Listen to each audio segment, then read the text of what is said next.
আসসালামু আলাইকুম। আমি যত বছর ধরে সোশ্যাল মিডিয়ায় আমি অ্যাক্টিভ আছি বা আমি অ্যাক্টিভ ছিলাম, আমার মনে পড়ে আমি কখনো কোনো আলেমকে নিয়ে কখনো কোনো নেগেটিভ মন্তব্য করিনি বা কোনো আলেমকে আমি নেগেটিভলি প্রেজেন্ট করিনি কারোর সামনে। এর কারণ হচ্ছে আমাদের বাংলাদেশের মতো জায়গাতে আমরা যখন কোথাও বাজারে যাই, কোনো দোকানপাটে কিছু কেনাকাটা করতে যাই, তখন যদি দেখি একজন হুজুর, একজন আলেম, একজন দাড়িওয়ালা মুরব্বী কোনো কিছু বিক্রি করতেছেন বা তিনি দোকানদার, তখন আমরা অন্য কারোর কাছে না গিয়ে আমরা তার কাছে যাই। এর কারণ হচ্ছে আমাদের রাসূলের সুন্নাহকে ভালোবাসা, টুপি পাঞ্জাবি দাড়িকে ভালোবাসা, আলেমের যে এলেম, যে জ্ঞান, যে ইসলামিক জ্ঞান, সেটাকে ভালোবাসা। কিন্তু এখন মনে হচ্ছে ধীরে ধীরে আমাদের এই ভালোবাসাটা এখন মূল্যহীন হয়ে যাবে, অহেতুক হয়ে যাবে। এর কারণ হচ্ছে রিসেন্টলি কয়েকজন হুজুর আমাদের ইসলামিক স্কলার বলতে গেলে তারা তারা এমন কিছু ঘটনা ঘটাচ্ছে তারা, যেগুলোর কারণে যারা ইসলাম বিদ্বেষী তারা এখন সুযোগ পেয়ে যাচ্ছে।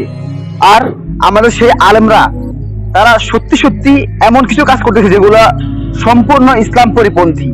তারা বিয়ের নামে, বিয়েকে সহজ করার নামে তারা যা করতেছে, এই যে মাহমুদ কাসেমি কি যেন ওনার নাম, আমি ওনার বেশ কয়েকটি ভিডিও দেখছি। ওনার মূল কাজটা ছিল যে আসলে সমাজে যে বিধবা নারী আছে বা যেসব ছেলে মেয়েদের, যেসব মেয়েদের পরিবারের আর্থিক অবস্থা খারাপ, বাবা নেই, তাদেরকে পাত্রস্থ করা, তাদেরকে দিয়ে দেয়া। তো এটা নিয়ে তিনি আগাচ্ছিলেন, কিন্তু এটা নিয়ে তিনি আগানোর নামে তিনি নিজেও প্রায় 9টি বিয়ে করেছেন। এখন তিনি বিয়েগুলো কিভাবে করেছেন, কথা কথা তিনি বিয়ে করছেন, আবার কথা কথা তিনি আবার তালাকও দিচ্ছেন। এখন ইসলাম কি এটা বলে, আমাদের আল্লাহ রাসূল কি এটা বলে, বা বললেও তিনি কোথায় বলছেন? আল্লাহর রাসূল সাল্লাল্লাহু আলাইহি সাল্লাম আমাদেরকে বিয়ের বিষয়ে তিনি যে কথাগুলো বলেছেন, এগুলো তো সাধারণভাবে আমরা সবাই জানি। তিনি বলেছেন, তোমরা যদি ইনসাফ করতে পারো তাহলে তোমরা 4 বিয়ে করো, আর যদি ইনসাফ করতে না পারো তাহলে অনলি একটা মাত্র বিয়ে।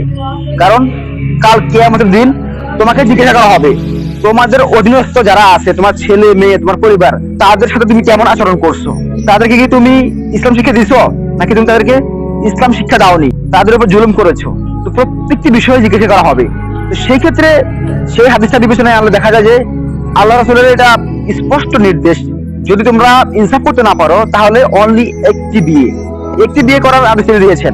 কিন্তু আমাদের হুজুররা, সবাই না, জাস্ট কয়েকজন হুজুর, তারা অতি আবেগী হয়ে, তারা অতি একটু ভালো সাজতে গিয়ে তারা এখন একটা মেয়ের 9 বছর বয়স, না সরি 13 বছর বয়স, তিনি সেই মেয়েকে বিয়ে করেছেন।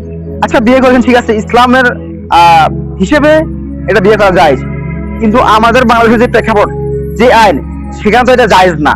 তো ঠিক আছে, এটা ইসলামিক বিষয়, কিন্তু সেই মেয়েকে কয়েকদিন পরে, জাস্ট কয়েক মাস পরে তাকে আবার